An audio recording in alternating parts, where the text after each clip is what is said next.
How to do dramatic black and white background in CapCut.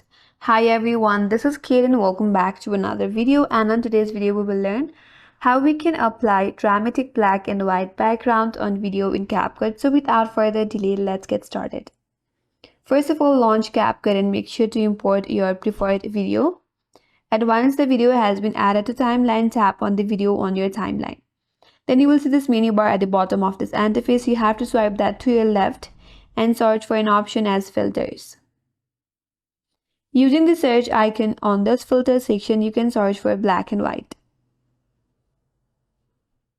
From the search results, you have to apply one of the black and white filters and then tap on it. Now you can go back and then tap on the tick mark right here. So once you have done that, here make sure the video is not selected, and here tap on overlay and again tap on add overlay. Now you have to select the same video and then tap on add. Make sure the video matches with the length of your previous video. So once you have done that, you have to fit this overlay on the screen with the help of your fingertips. So tap on the overlay, and with the help of your two fingertips, make sure the video is fitted on your screen.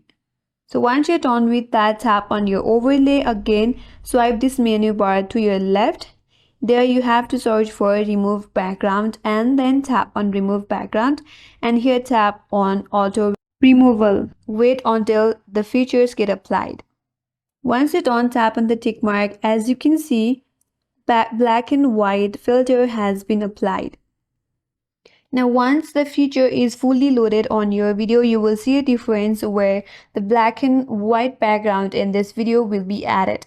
And that's all for today's video. Hope this video was helpful, and if you're new to our channel, consider subscribing. Thanks for watching and stay tuned for more videos.